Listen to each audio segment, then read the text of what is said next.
Welcome, witches. I'm so grateful you decided to pop by today. Park your brooms by the door, because now the witch is in.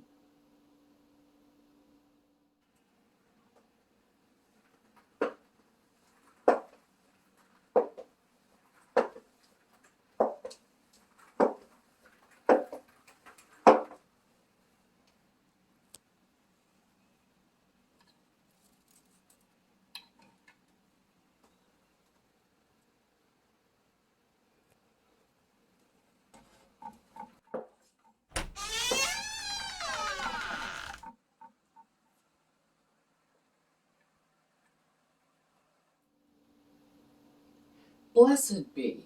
I'm Amelia Noir, and I'm here to share with you my knowledge and experience on all things witchy, like spell casting, potion making, and kitchen witchery, just to name a few. So if that sounds like your cup of witch's brew, I highly suggest that you subscribe so you don't miss any witchy content.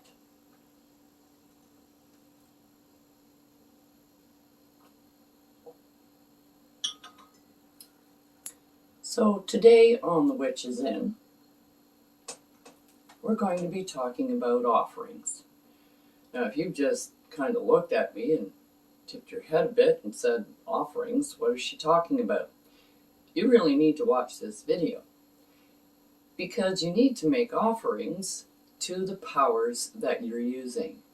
If you're using a deity, or if you're using the Fae or anything else like that, you need to be making regular offerings. It's the same as if you go to your neighbor and say, hey, I'm moving this weekend. Can you give me a hand? And maybe we could borrow your truck too. You always do something for them. You make offerings. Pizza, beer, burgers, stuff like that, right? So you can show your appreciation for their help. You want to show you're grateful. The same with the powers that you're using. If you're calling upon a deity, they would like to know that they're appreciated. You can't just keep taking and taking and taking and not giving anything back. So this is all about offerings that you're giving.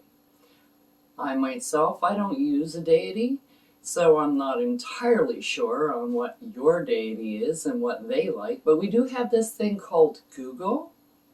And in this day and age, you can Google up any deity and ask what they would like for an offering, and you'll get an answer. Could be anything from a prayer to a glass of wine, a sandwich, honey, grapes, who knows? Depends on your deity. Okay, but I use the elements. I'm an elemental witch, so I use earth, air, fire, and water. So when I make an offering, it has to do with those. Those I know. Some witches, they like to do offerings every time they do a spell. I do offerings once a week. I'm a Sunday offerer. I put my offerings out on Sunday, and I leave them there for a week, and then, I replenish them every week. So it's a habit, so I never forget. Even if I'm not doing witchcraft every day, I don't do a spell every day, I still put out an offering, because that's what I do. They are grateful, I am grateful for their help, so I give them an offering. Now when you're looking at the elements, you're putting your offerings in the corresponding compass direction for that particular element. So if we're talking about earth, earth is placed in the north. And that's just not north of you. That's actual compass north, so you need to find out where that is in relationship to your altar. It could be north, south, east, and west. So you need to find that out and put it in the right place. Okay, pay a little bit of attention to details. Now for the earth, you use things that are from the earth, of the earth. Natural spring water from a creek or a lake that happens to be beside you. You can use rainwater. You can use water that is found in puddles. You can use water that is coming from the gutter anywhere like that. Even snow.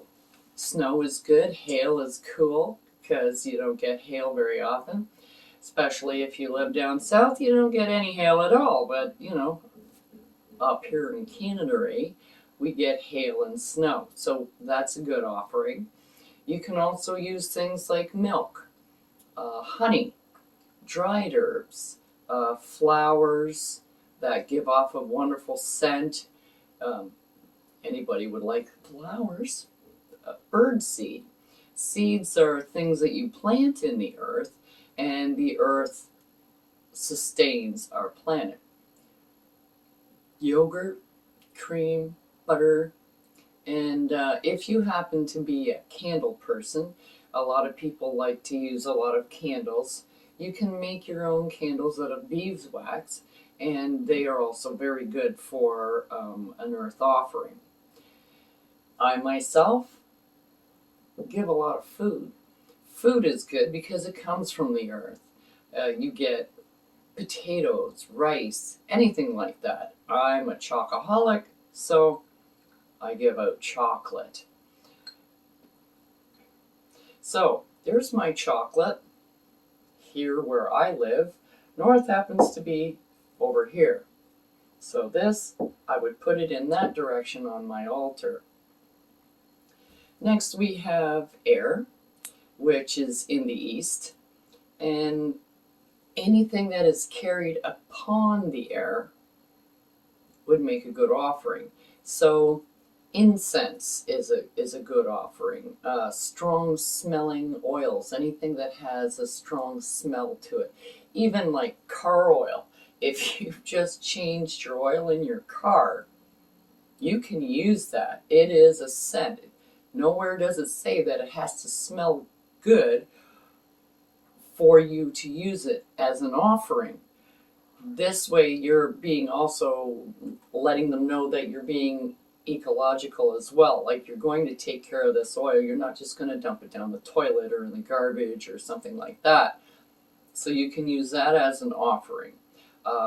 Fragrances, natural fragrances from flowers and plants, and you can also use smoke, any kind of smoke. If you are a smoker, you can use cigarette smoke, cigar smoke. Just a plain candle with like a fragrance candle would be fine, but a natural smoke would be better. Even sprays. Sprays are good as well. Perfumes and things like that would be good for the air. So today I'm going to be using some incense in my wonderful little dragon incense burner, and I place that in the east, which is right about there. Talking about fire now. Fire is in the south, which is over here. You can use anything that you can burn. Candles. Every witch has a candle. So you can use any kind of candle you want. Any colored candle. Homemade candles would be better because it's an offering, but it doesn't really matter.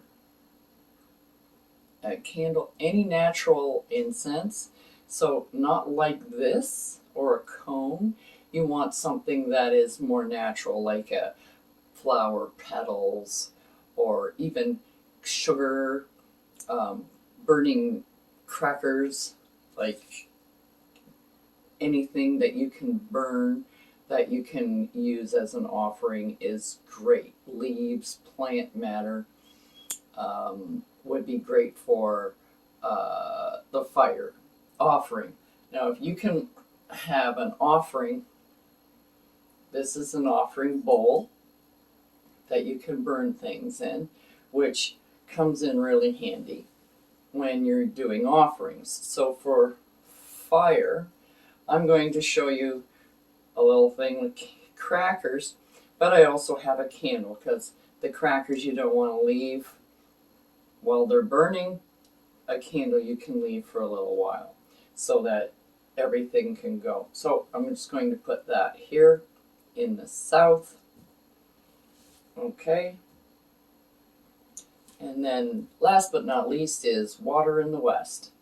So you can use any kind of liquid, milk, charged waters like moon water, sun water, Florida water, St. Bridget's water, any kind of broad water that you can think of. Teas, brews that you have blessed, you can put there. Even just a plain old ordinary cup of tea.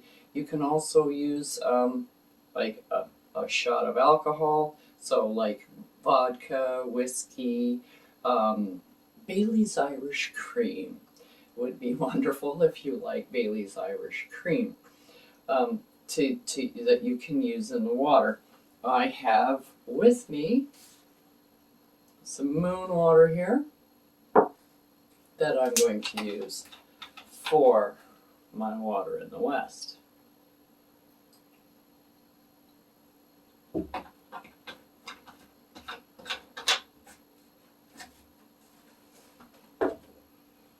Which would go right here.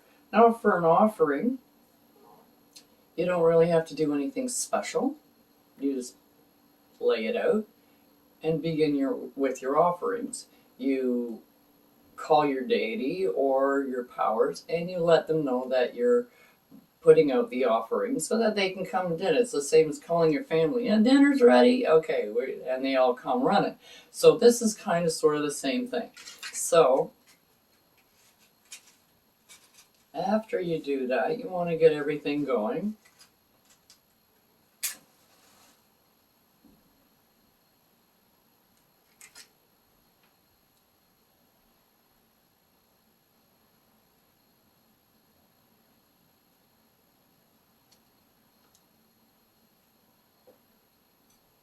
Like that. And to use your offering bowl,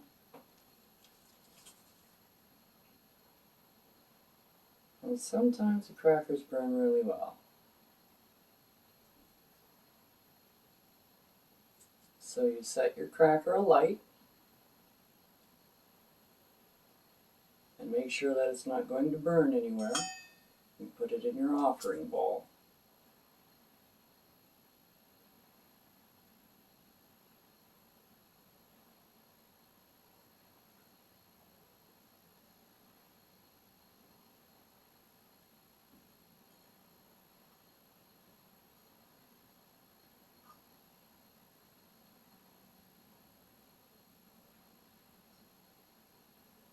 And you just let it burn. You can take the ash and you put the ash outside, as well as the leftover incense that is down at the bottom, the burnt incense.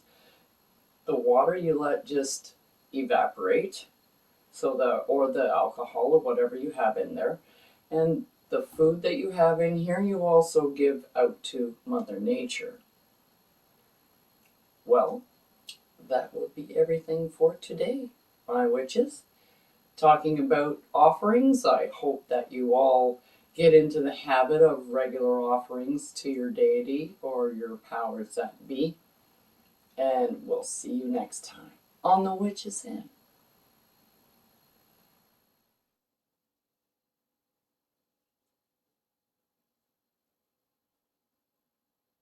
Don't forget to like, subscribe, and hit that notification button so you don't miss what I have brewing for you here on The Witch is In.